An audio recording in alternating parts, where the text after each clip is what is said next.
Printe 1. En el pueblo. Soy un niño encontrado. Pero hasta los 8 años creí que, como los demás niños, tenía madre, pues cuando lloraba había una mujer que me estrechaba con tanta dulzura entre sus brazos, acunándome, que mis lágrimas dejaban de correr. Y jamás me acostaba en mi cama sin que una mujer viniera a besarme y, cuando el viento de diciembre pegaba la nieve a los cristales blanqueados, tomaba mis pies entre sus manos y me los calentaba mientras cantaba una canción cuya melodía y algunas de cuyas palabras puedo encontrar todavía en mi memoria. Cuando llevaba nuestra vaca por los caminos herbosos o los breñales y me sorprendía una lluvia tormentosa, ella corría a mi encuentro y me obligaba a abrigarme bajo sus faldas de lana que levantaba para cubrir con ellas mi cabeza y mis hombros. En fin, cuando yo tenía una querella con alguno de mis compañeros, me hacía contarle mis penas y, casi siempre, hallaba unas palabras para consolarme o darme la razón. Por todo ello y por muchas otras cosas, por el modo que tenía de hablarme, por su modo de mirarme, por sus caricias, por la dulzura que ponía en su modo de reñirme, creí que era mi verdadera madre. He aquí como supe que solo era mi nodriza. Mi pueblo, o, hablando con más precisión, el pueblo en que crecí, pues yo jamás tuve pueblo, lugar de nacimiento, como no tuve padre ni madre, el pueblo, en fin, donde pasé mi infancia se llama Chavanon. Es uno de los más pobres del centro de Francia. Esta pobreza la debe no a la apatía o a la pereza de sus habitantes, sino a su situación en una región poco fértil. El suelo carece de profundidad y, para producir buenas cosechas, necesitaría abonos o enriquecedores que faltan en el país. Así pueden verse solo, o al menos podían verse en la época de que hablo, muy pocos campos cultivados, mientras que se ven por todas partes extensos breñales en los que no crecen más que brezos y retamas. Y donde cesan los breñales comienzan las landas. Y en aquellas elevadas landas los ásperos vientos achaparran los magros bosquecillos de árboles que levantan, aquí y allá, sus ramas torcidas y atormentadas. Para encontrar árboles hermosos hay que abandonar las alturas y descender a los repliegues del terreno, a orillas de los riachuelos, donde crecen grandes castaños y vigorosas encinas en estrechas praderas. En uno de esos repliegues del terreno, a orillas de un riachuelo que vierte sus rápidas aguas en uno de los afluentes del Loire, se levanta la casa que albergó mis primeros años. Hasta los 8 años jamás vi a un hombre en aquella casa. Sin embargo, mi madre no era viuda, pero su marido, tallador de piedra como muchos otros obreros de la región, trabajaba en París, y no había regresado al país desde que yo tenía edad para ver y comprender lo que me rodeaba. Solo de vez en cuando enviaba noticias por medio de uno de sus compañeros que regresaba al pueblo. Mamá Barberin, su hombre está bien. Me ha encargado que le diga que el trabajo marcha y que le dé este dinero. ¿Quiere contarlo? Y eso era todo. Mamá Barberin se contentaba con estas noticias. Su hombre estaba bien de salud. El trabajo rendía. Se ganaba la vida. No hay que deducir, de la larga estancia de Barberin en París, que estuviera en malas relaciones con su mujer. El desacuerdo no influía para nada en aquella ausencia. Él se quedaba en París porque el trabajo le retenía allí. Cuando fuera viejo regresaría para vivir junto a su anciana mujer, y con el dinero que hubiese amasado se encontrarían al abrigo de la miseria para cuando la edad les hubiera arrebatado sus fuerzas. Un día de noviembre, al caer la tarde, un hombre al que no conocía se detuvo ante nuestra cerca. Yo estaba en el umbral de la casa ocupándome en cortar astillas. Sin empujar la puerta, pero asomando por encima y mirándome, el hombre preguntó si allí vivía mamá Barberin. Le dije que entrara. Empujó la puerta, que chirrió en sus goznes, y avanzó con pasos lentos hacia la casa. Jamás había visto yo un hombre más sucio. Placas de barro, unas húmedas todavía, las otras secas ya, le cubrían de los pies a la cabeza, y mirándole se comprendía que hacía mucho tiempo que andaba por malos caminos. Al oír nuestras voces, mamá Barberin acudió y se encontró frente al hombre justo cuando él iba a cruzar el umbral. «Traigo noticias de París», dijo. Eran unas sencillas palabras que habían llegado más de una vez a nuestros oídos, pero el tono en que fueron pronunciadas no se parecía en nada al que acompañó antaño esas palabras. Su marido va bien, el trabajo avanza. ¡Ay, Dios mío!, gritó mamá Barberin uniendo sus manos, a Jerome le ha sucedido una desgracia. Pues bien, sí, pero no hay que enfermar de miedo. Su hombre se ha herido, esa es la verdad. pero no ha muerto. Sin embargo, tal vez quede tullido. Por el momento está en el hospital. Yo fui su vecino de cama y, como regresaba al país, me pidió que se lo contara al pasar. No puedo detenerme porque me quedan todavía 3 leguas y la noche cae deprisa. Mamá Barberín, que quería saber más cosas, rogó al hombre que se quedara a cenar. Los caminos eran malos. Se hablaba de lobos que habían sido vistos en los bosques. Se marcharía la mañana siguiente. Se sentó junto a la chimenea y, mientras comía, nos contó cómo había sucedido aquella desgracia. Barberín había sido aplastado a medias por los andamios que se habían derrumbado y, como se había probado que, al ser herido, no se encontraba en su lugar, el empresario se negaba a pagarle ninguna indemnización. No tuvo suerte, el pobre Barberín, dijo, no tuvo suerte. Hay bribones que hubieran aprovechado la cosa para conseguir alguna renta, pero su hombre no tendrá nada. Mientras secaba las perneras de sus pantalones, que se hacían rígidas bajo la capa de barro endurecido, repetía la frase. No tuvo suerte, con sincera pesadumbre que mostraba que, por su parte, se hubiera dejado tullir de buena gana con la esperanza de ganar así buenas rentas. Sin embargo, añadió concluyendo su relato, le he aconsejado que inicie un proceso contra el empresario. Un proceso cuesta mucho dinero. Sí, pero cuando se gana. Tía Barberín hubiera querido ir a París, pero un viaje tan largo y tan costoso no era cosa fácil. A la mañana siguiente fuimos al pueblo para consultar con el cura. Este no quiso dejarla marchar sin saber antes si podría ser útil a su marido.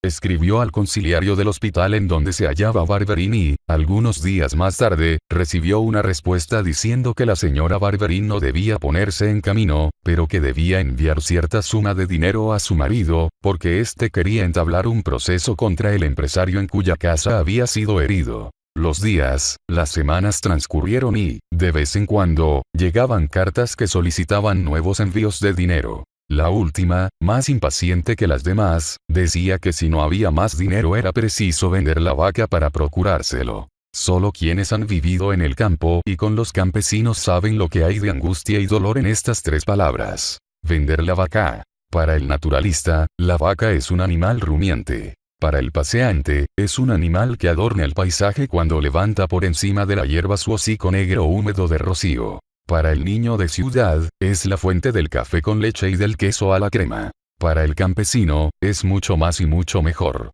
Por pobre que sea y por numerosa que sea su familia, está seguro de no sufrir hambre en tanto haya una vaca en su establo. Con una correa o con una simple cuerda ligada a los cuernos, un niño pasea la vaca por los caminos herbosos, allí donde el pasto no pertenece a nadie, y por la noche toda la familia tiene mantequilla en su sopa y leche para humedecer sus patatas. El padre, la madre, los hijos, los mayores y los pequeños, todo el mundo vive de la vaca. Nosotros, mamá Barberín y yo, vivíamos también de la nuestra, que hasta aquel momento yo no había comido casi nunca carne. Pero no era solo nuestra nodriza, era también nuestra compañera, nuestra amiga, pues no debe pensarse que la vaca es una bestia estúpida, es, por el contrario, un animal lleno de inteligencia y de cualidades morales tanto más desarrolladas cuanto se las haya cultivado por la educación. Nosotros acariciábamos a la nuestra, le hablábamos, ella nos comprendía y, por su parte, con sus ojos grandes, redondos y llenos de dulzura, nos hacía comprender a la perfección lo que quería o sentía. En fin, la amábamos y nos amaba, eso lo dice todo. Sin embargo, era preciso separarse de ella, pues solo con la venta de la vaca podíamos satisfacer a Barberín. Vino a casa un tratante y, tras haber examinado a Rousette, tras haberla palpado largamente sacudiendo su cabeza con aire descontento, tras haber repetido 100 veces que no le convenía en absoluto, que era una vaca de pobres, que no podría revenderla, que no tenía leche, que hacía mala mantequilla, y terminó diciendo que la tomaría, pero solo por compasión y para hacerle un favor a mamá Barberín, que era una buena mujer. La pobre Rousette, como si comprendiera lo que estaba ocurriendo, se había negado a salir del establo y había comenzado a mugir. Pasa detrás y sácala, me había dicho el tratante dándome el látigo que llevaba alrededor del cuello. Así no, dijo mamá Barberín. Tomando la vaca por el ronzal, le habló con dulzura. Vamos, bonita, ven, ven. Y Rousette no había resistido ya. Llegada al camino, el tratante la había atado detrás de su coche y tuvo que seguir el caballo. Volvimos a entrar en la casa. Pero escuchamos todavía durante mucho rato sus mugidos. Sin leche, sin mantequilla. Por la mañana un pedazo de pan. Por la tarde patatas y sal. El martes Lardero llegó, precisamente, poco después de la venta de Rousette. El año anterior, el martes Lardero, la tía Barberín me había obsequiado con crepes y buñuelos. Y tantos había comido yo, que ella se había sentido muy feliz. Pero entonces teníamos a Rousette, que nos había dado leche para diluir la pasta y mantequilla para poner en la sartén. Sin Rousette, ni leche, ni mantequilla, ni martes Lardero. Eso me dije tristemente. Sin embargo, mamá Barberín me había preparado una sorpresa. Aunque no le gustara pedir prestado, había pedido una taza de leche a una de nuestras vecinas, un pedazo de mantequilla a otra y cuando regresé, a mediodía, la encontré echando harina en un gran perol de barro. Toma. Harina, dije acercándome. Sí, respondió sonriendo, es harina, mi pequeño Remy, hermosa harina de trigo. Ven, mira qué bien huele. Si me hubiera atrevido, le hubiese preguntado para qué iba a servir aquella harina. Pero, precisamente porque sentía grandes deseos de saberlo, no me atreví a hablar de ello. Y además, por otro lado, yo no quería decir que sabía que estábamos en martes Lardero para no entristecer a mamá Barberín. ¿Qué se hace con la harina? Preguntó mirándome. Pan. ¿Y qué más? Puré. ¿Y qué más? Caramba. No lo sé. Sí, lo sabes. Solo que, como eres un muchachito bueno, no te atreves a decirlo. Sabes que hoy es martes Lardero, el día de las crepes y los buñuelos. Pero como sabes también que no tenemos mantequilla, ni leche, no te atreves a hablar. ¿No es verdad? Oh, mamá Barberín. Como lo había adivinado de antemano, me he arreglado para que el martes Lardero no te sea demasiado desagradable. Mira en la artesa. Cuando levanté la tapa, y lo hice muy deprisa, vi la leche, la mantequilla, huevos y 3 manzanas.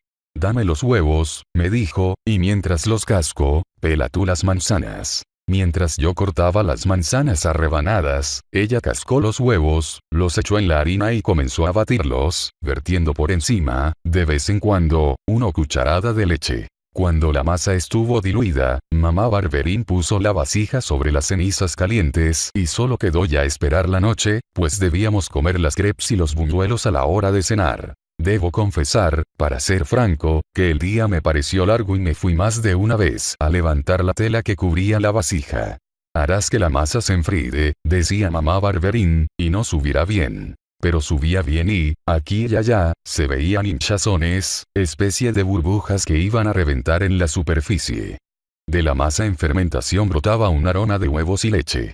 Haz astillas, me dijo. Necesitaremos un buen fuego, claro y sin humo. No precisó decirme 2 veces la frase que yo estaba esperando con tanta impaciencia. Pronto una gran llama se levantó en la chimenea y su vacilante resplandor llenó la cocina. Entonces, mamá Barberín descolgó de la pared la sartén para freír y la puso sobre la llama. Dame la mantequilla. Con la punta de su cuchillo tomó un pedazo del tamaño de una nuez pequeña y lo puso en la sartén donde pronto se fundió crepitando. ¡Ah!